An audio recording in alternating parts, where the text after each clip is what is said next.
Hello and welcome to Exploring Global Problems, a podcast where we talk to academics from Swansea University whose groundbreaking research is tackling global challenges, from health innovation to sustainable futures and the environment, from digital technologies to clean energy.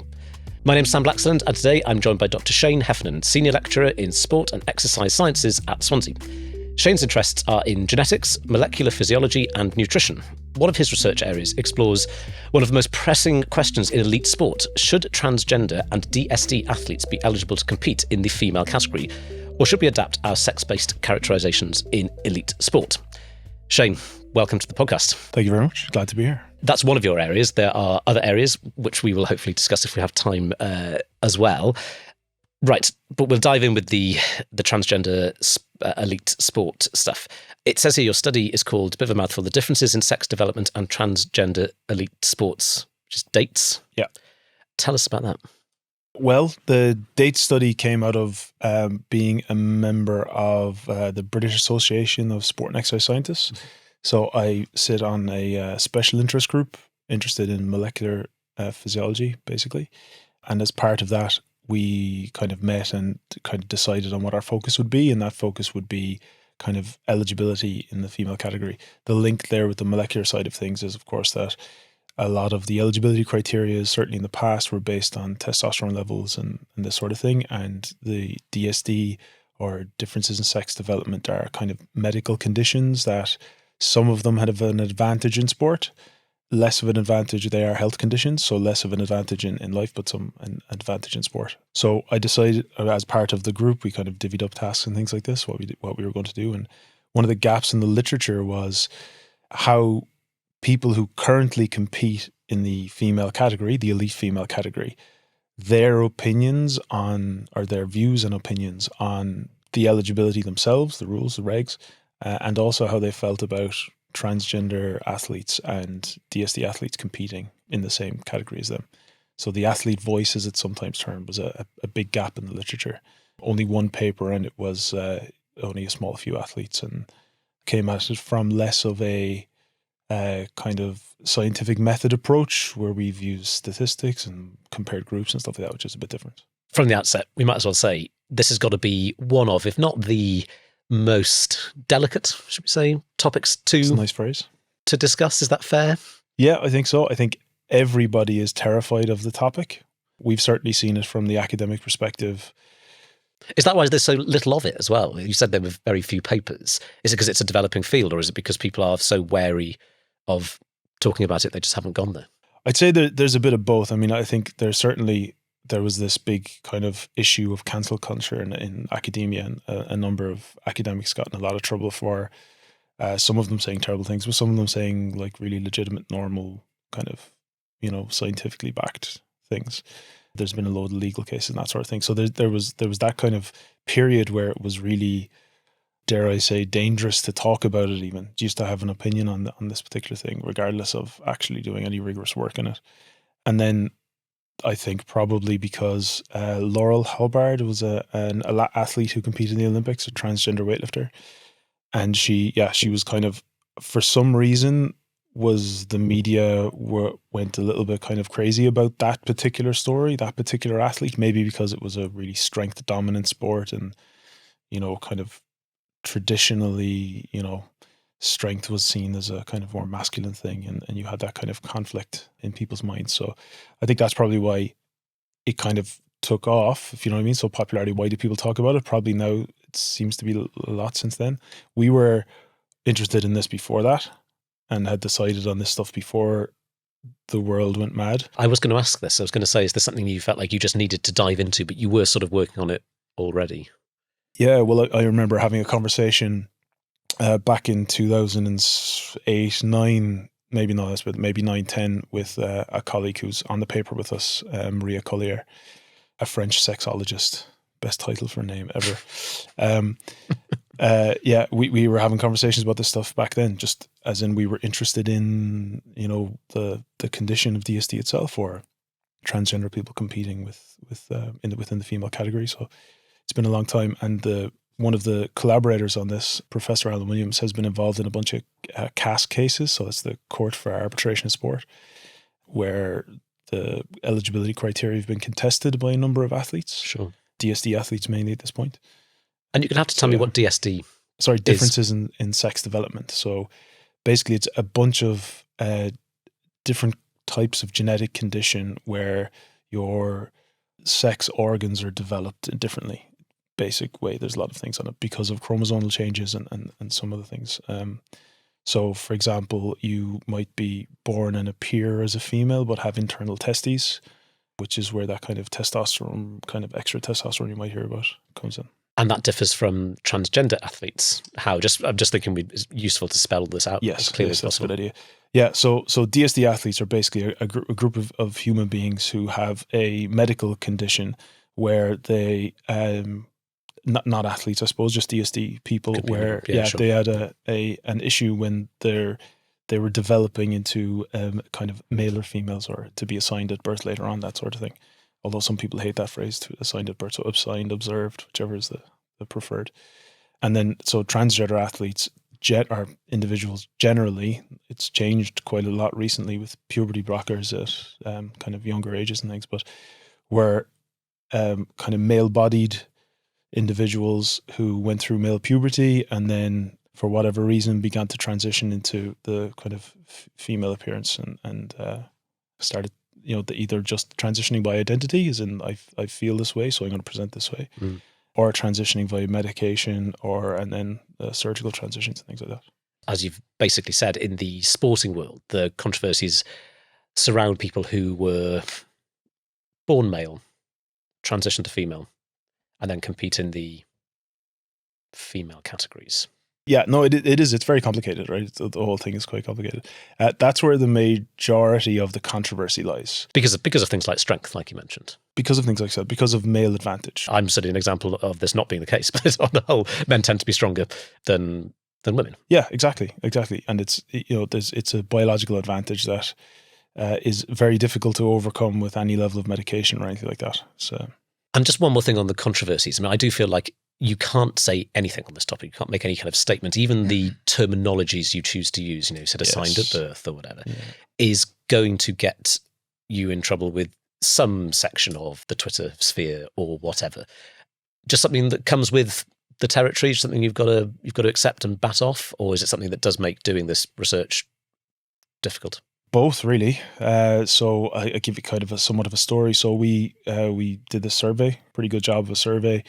Got about 175 athletes, I think. And the normal academic process is you submit to journals, scientific journals, and then that gets reviewed by peers, so other academics that have some expertise in that space. So we went through that process a bunch of times, and how I know that we got the tone of the piece correct, i.e. the intention to be objective and not choose a side, is that each one of those reviews, of which there were many, unfortunately, it's about 50-50 about how many people thought our language was too inclusive, how many people thought our language was too exclusive.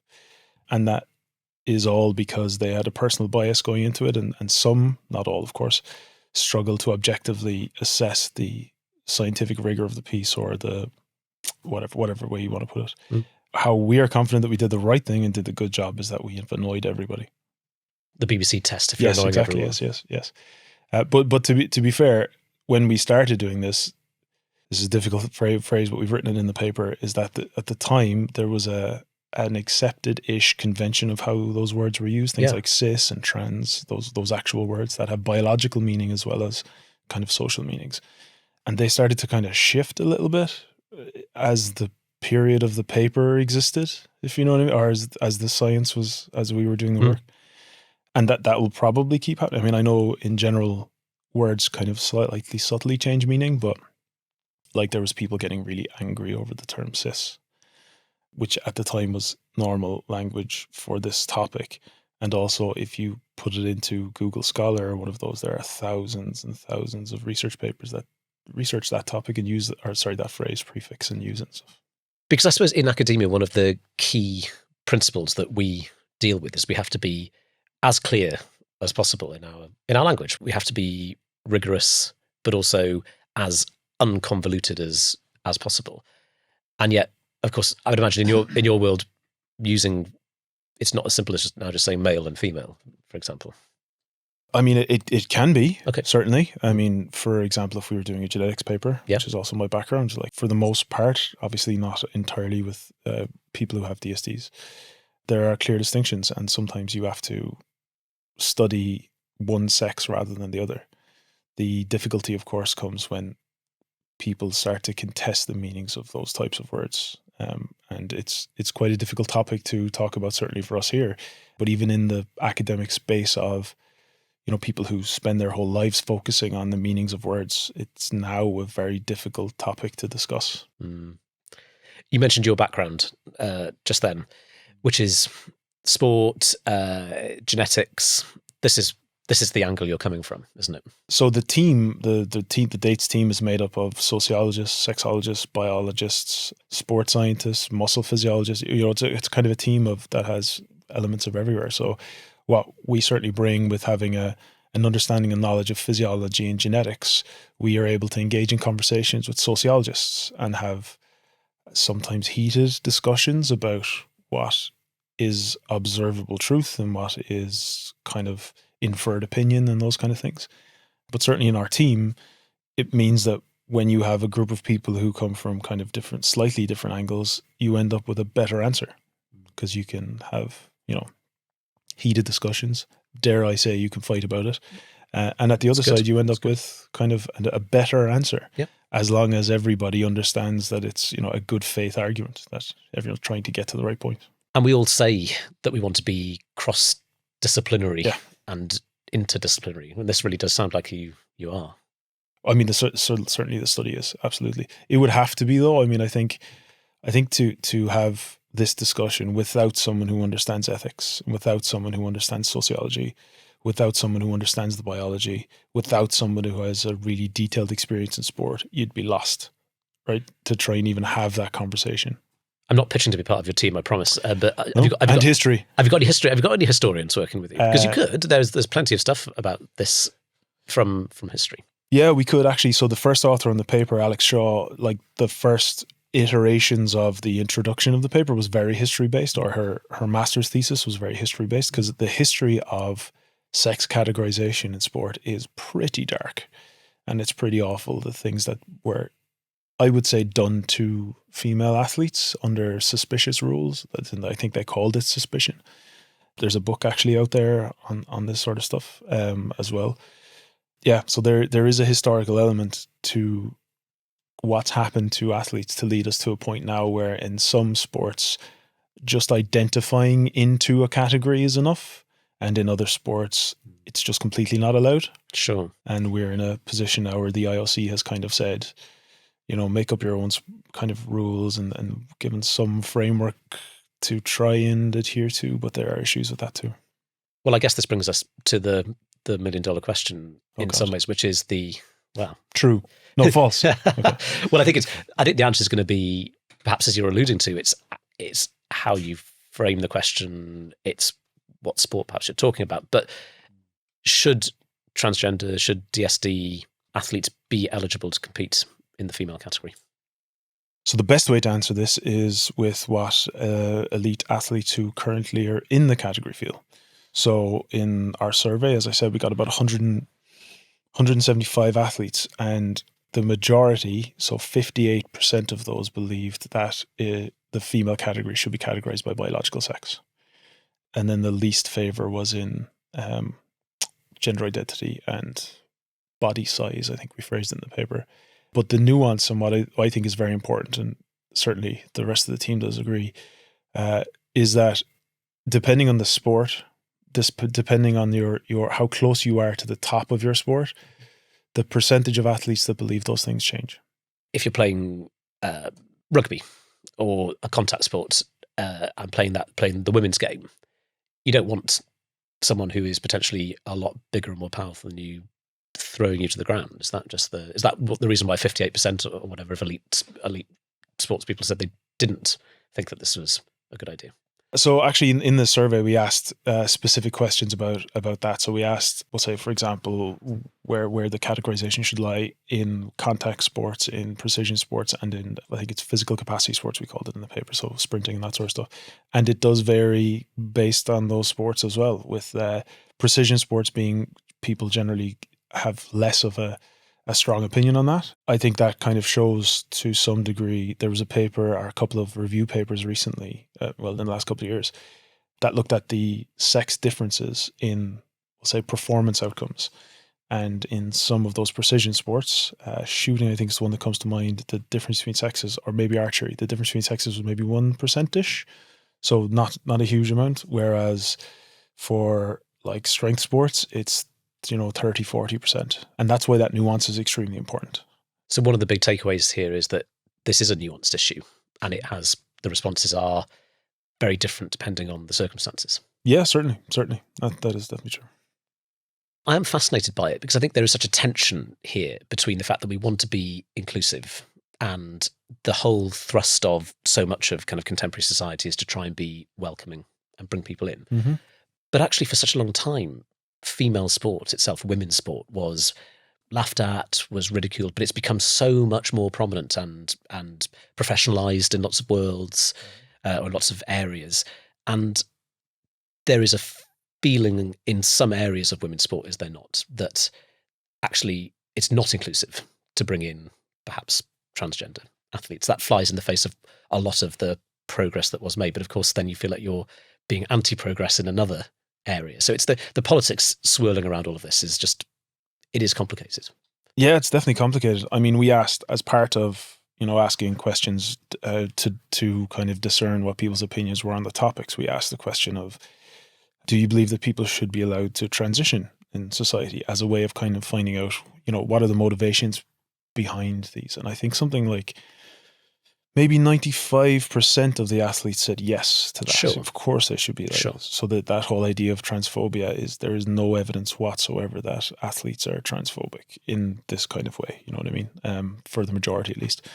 And also part of that was to, I think maybe 80-something% of the athletes said that sports need to be doing more to make sport more inclusive.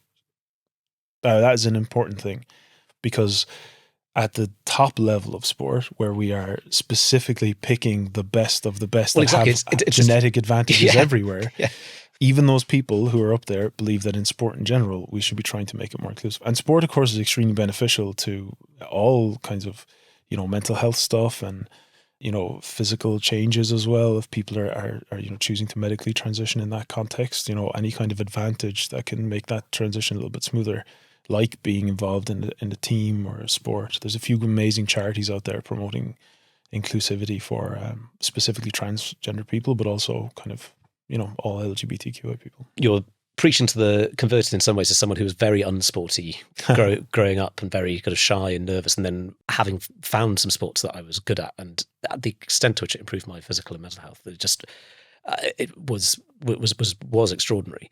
But there is, again, I'm so fascinated by these tensions in what you're saying, is that in some ways at the very highest level, at the most elite level, it's anything but inclusive, isn't it? It's you are the very, very best, so therefore you are being picked to play for the national team or whatever. So it's just there are some tensions just with the way in which we frame all of this. Yeah, I think the difference there, or at least again the nuance, what a word, right? We need a new word for that, is that the potential non-physiological or biologic potential is there for all of us, right? Who are in a society that supports that sport. It's some societies don't support certain sports, etc.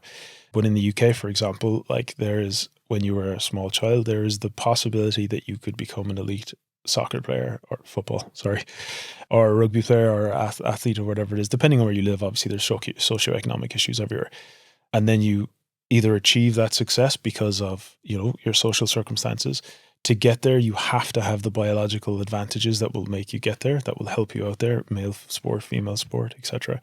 But the potential for you to be able to achieve that is what you need to support with inclusivity at the earlier stages, support more kids getting in, that sort of jazz, What do you hope will come out of this research? What would you like some of the medium-term, even long-term impacts to be? Well, first of all, this is our first paper in this space, and we've got a lot of other stuff coming out in the next couple of years. Obviously, with all kinds of research, it's a funding story and all the kind of the usual jazz and things. But we've got a couple of other projects that are related to the date study that are going to help a little bit more, we think. But the idea of doing it even in the first place was, you had a number of sports making policies that at the time, certainly, there was very little communication with elite athletes who were in those categories. So the policymakers were making decisions, and then the athletes on the ground were feeling the brunt of those decisions, which is kind of how it works.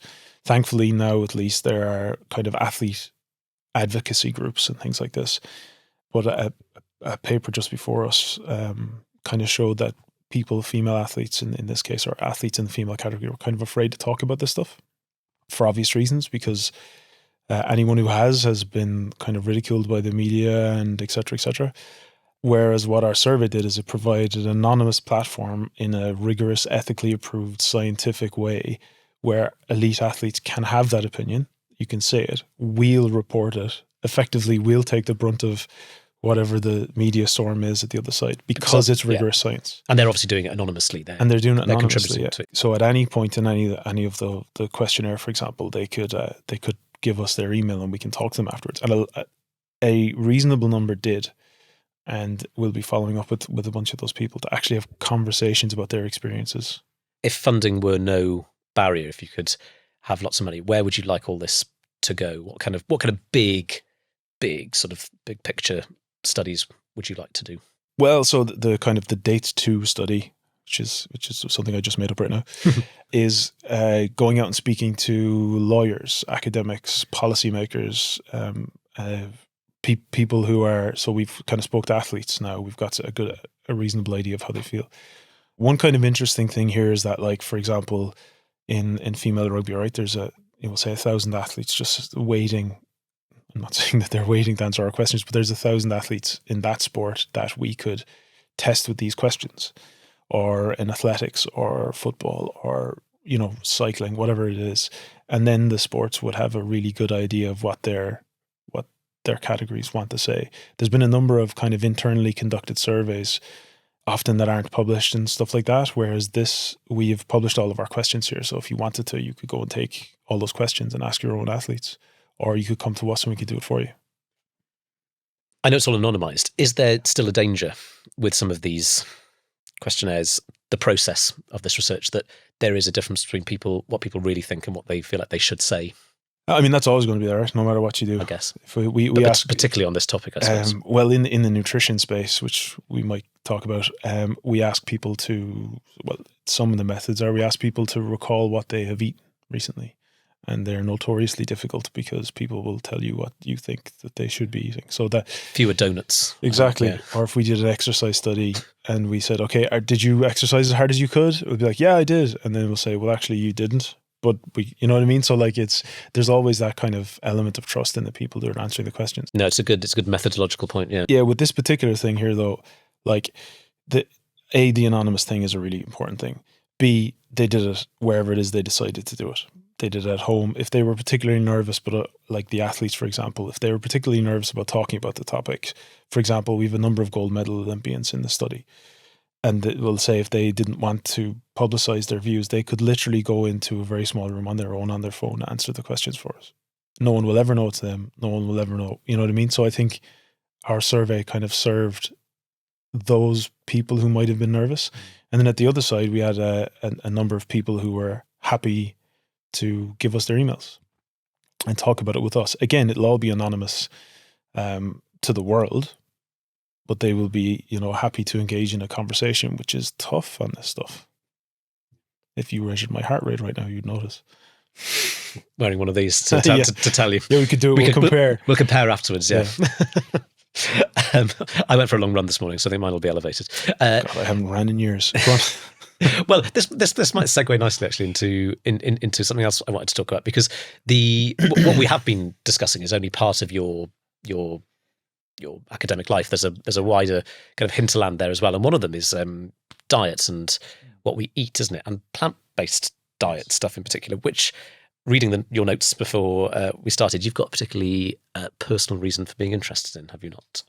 Yeah, so when I was in my early 20s, I was a big, strong, fit, healthy rugby player. And when I was in the gym once, I was lifting a relatively lightweight at the time and passed out, which isn't unheard of in that kind of space with heavy weights and things like that. But I went to the GP anyway, again, early 20s, and I was big, but more muscular than currently, and did a blood pressure monitor for a couple of days or whatever it was, and basically it was just high blood pressure. But the GP's answer was drugs. So they said, you're on drugs now for the rest of your life. And I said, no way, is that okay? That cannot be right for someone in my age group. Yes, okay, I'm big, but it can't be right. And I went away and I looked at as much of the literature as I could find, and I read a few books on it, and there was people producing videos on all this stuff, like what can you do? And I started buying supplements, food supplements, because it wouldn't be a kind of pharmaceutical dependency if it was supplements. That was my thinking, at least. And most of them were plant-derived foods, amino acids and things like this that were beneficial. So I kind of went down that route and found vegetarianism and veganism, and there was a load of papers at the time, and it's the big papers that were talking about the cardiovascular benefits of plant-based diets, or in some cases the avoidance of certain foods like animal products or meat specifically, or processed meat specifically. There was an interesting paper recently actually that compared processed meats, plant-based processed meats, to animal processed meats. I mean, they did a load of stuff, but that was one part of it. The cancer risk was there with the animal meats, which has been shown lots of times. But I think that was the first study to do the comparison with plant-based meats, and the cancer risk wasn't there. So there's something different going on there, which was a surprise to me. So simplifying it, are we basically saying you used to eat meat and that was a big contributing factor to having unusually high blood pressure for your age?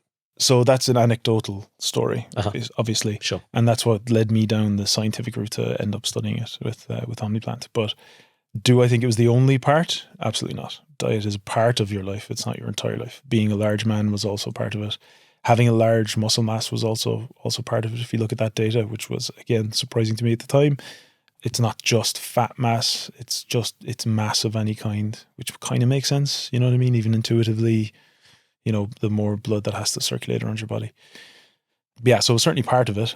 But when I changed that bit and didn't change the rest, I don't have high blood pressure now, even being a chunky monkey. And sometimes if I get very, very chunky, which I do often, it goes high but never goes, like, the height was like 192 over 110 or something. Oh God, that is and high. Sustained for days. Yeah, so it never goes anywhere near that high now. It barely gets into the old categories of hypertension now. And it's easy to control because all I have to do is like slow down what I put in my face, which is quite difficult for me. Genetically speaking, I am actually, there's a gene called a gene called FTO. And if you have the bad version of that gene, what I'm calling the bad version of that gene, you are more likely to put on weight and be heavier. And it's generally down to eating behaviors and appetite. And I unfortunately have that gene. What's the opposite of that gene? Because I eat loads and I can't put on weight even if I try. Yeah, I mean there are genes associated with that as well. It's really annoying. So like I want to be bigger. I'm really scrawny. Yeah. Eat more plant protein. Okay, well, no, that was a joke.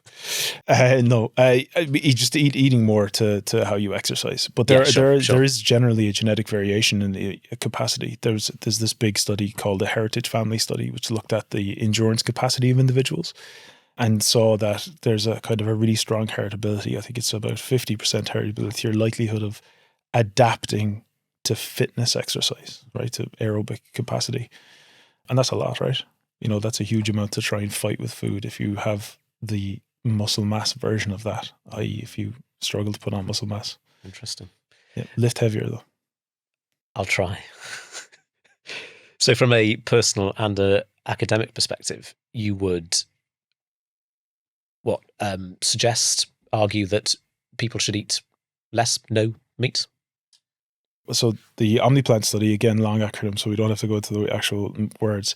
The purpose of that study is, for a long time, and even still, people are ascribing anecdotal evidence, including what I've just done there, to a life choice and a meaning and things like that. So before I made that choice, I read loads of papers and books and things like that. There's an awful lot we don't know about what plant-based diets will do, good or bad. And what the OMNIPLaNT study is doing is it's looking at things that me and my team are interested in, which are generally muscle and some cardiovascular measures. at the moment, and exercise phenotypes as well, to see, does a plant-based diet affect these things, right? For example, if you live habitually and eat only plants like I do for the last 10 years or so, not just me in this case, but after controlling for physical activity, training history, all this sort of stuff that you can do statistically, is there any effect on muscle mass, right? Or is there any effect on muscle quality using some ultrasound measures? And the questions to that are ongoing. We're still recruiting and still doing stuff here, but it's really cool. We've got about 170 or 80 people now, and the plan is to grow that a lot more before we try to publish. But the idea is to try and, if there is any possible detriments to the diet, people need to know. And if there is any major positives, people need to know, and then you can make a choice. So you are a vegan? Nutrition vegan, yeah. What's the difference? You can be a vegan for many, many reasons. So you can be an ethical vegan where Okay. Yeah, so not saying that I'm not, this is after tying myself up here. So I don't eat animals because I believe, and I have read a number of research articles and books, etc., that has convinced me enough that it is more beneficial to my health not to eat animals. There's a group of people who do that as well, and also believe, and if you read books about this sort of stuff, it's very difficult not to adopt this belief, even if you didn't have it, about animal cruelty side of things. Oh yeah, that's that sort of jazz. And there's also the environmental side of things. So if you are an environmentalist, it's fairly conclusive. You should be avoiding animal products, or at least reducing them.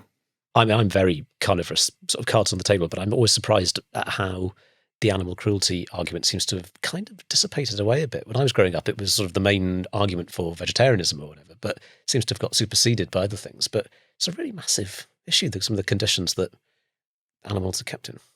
Yeah, I think to be fair, in Britain and in the EU, it's not as bad as it is in the US, certainly in other countries.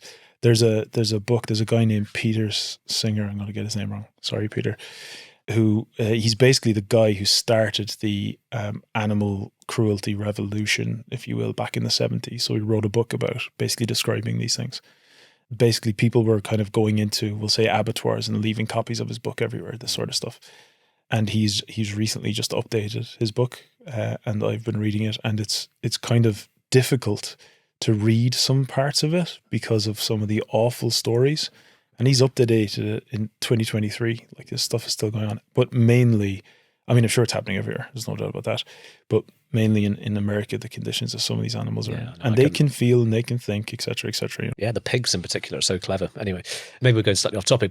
To summarise it, because I mean, I've looked at this a little bit. Obviously, nothing as close to detail as you have, but there is stuff out there that will say that eating meat, perhaps in moderation, is good for you in terms of protein intake and various vitamins and minerals. So there's that side of the argument too, is there not? Yeah, absolutely. Yeah, there's it's quite person specific, I suppose, as well. Like for you, you've decided it's not suitable. Yeah, well, the thing is that information is power, right? The knowledge is power. Being able to make informed decision is the most important thing in the world.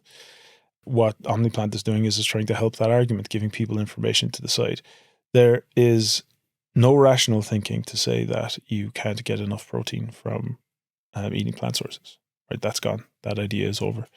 There will be, for each particular plant source, we'll say soya, there will be amino acids, which are the kind of parts of protein that are important for building tissues and muscle and stuff. There'll be some of those higher, some of those lower. Nobody, that's a generalization, but nobody eats just a single plant. We eat multiple plants together, and when you combine plants together, you get those things.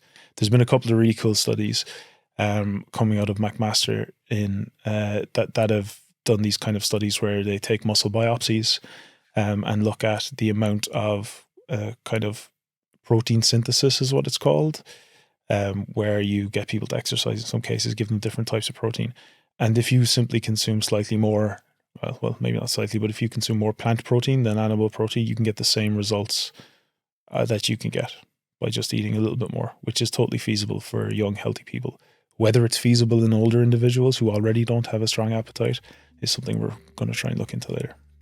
I could talk about all of this for a lot longer, but we are running out of time. So Shane, it's been, all the things we've spoken about have been so interesting. So thank you very much. No problem. Thanks. If you want to find out more about Shane's research, you can visit his staff profile page on Swansea University's website. To find out more about this podcast and Swansea University's research, visit swansea.ac.uk/research. That's all from us today. Thanks for listening, and thank you again to my guest, Dr Shane Heffernan. If you've enjoyed this episode, please follow us. I'm Sam Blaxland, and that was Exploring Global Problems from Swansea University.